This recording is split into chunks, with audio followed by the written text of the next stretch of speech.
Actually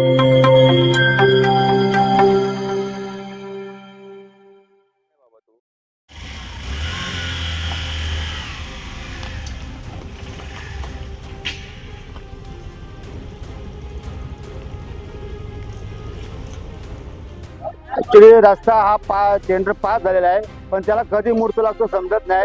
एवढे रोडला खड्डे आले की ऍक्च्युली आमच्या संघटनेत 50% लोकांना स्पॉन्डिलचे प्रॉब्लेम झालेले आहे. अपघात भरपूर होतात. टू व्हीलरचे तर आठवड्याला 3-4 अपघात असतात. तर खाली एक टर्न विचारून खाली गाडी 2-3 वेळा गाड्या गेलेल्या आहेत.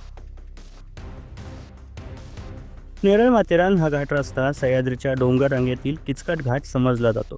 अनेक नव्या वाहन चालकांची या घाटामध्ये वाहन चालवताना भंबीरी उडते. तर विकेंडच्या दिवसात सध्या पर्यटकांची मोठ्या प्रमाणात माथेरानला उपस्थिती असते. असे असताना माथेरानला जाण्यासाठी असलेल्या घाट रस्त्यात असंख्य खड्डे पडले आहेत. माथेरानच्या या घाट रस्त्यात तीव्र उतार आणि चढाव आहेत. त्यातच अनेक भागात तीव्र वळणं देखील आहेत. या तीव्र वळणावरच असंख्य पडलेल्या खड्ड्यांमुळे पर्यटक व वाहन चालक यांची कसरत होत आहे. खड्डे चुकवताना असंख्य अपघात घडत असल्याने वाहन चालकांमधून याबाबत तीव्र आक्रोश व्यक्त होत आहे. घाट रस्त्याची अवस्था एवढी खराब आहे की तिथे गाडी चालवणं अशक्य झालेलं आहे. किती वेळा डिपार्टमेंटला सांगितलं, सगळ्यांना फोन करून झाले. त्यांनी ते बोलतात या रस्त्याचा टेंडर झालंय, रस्ता रिपेअरिंग करायला कोण येत नाही. आता शेवटचा पर्याय म्हणजे ही निवडणुकीची आचारसंहिता संपल्यानंतर एखादं मोठं आंदोलन उभं करायला लागेल. त्याशिवाय रस्त्याची परिस्थिती सुधारणार नाही असं वाटायला लागलंय.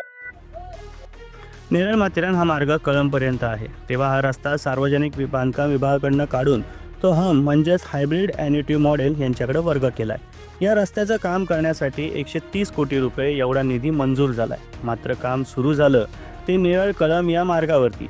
नेरळ माथेरान या घाटाकडे सर्वांचं दुर्लक्ष झालं असल्याचं चित्र आहे.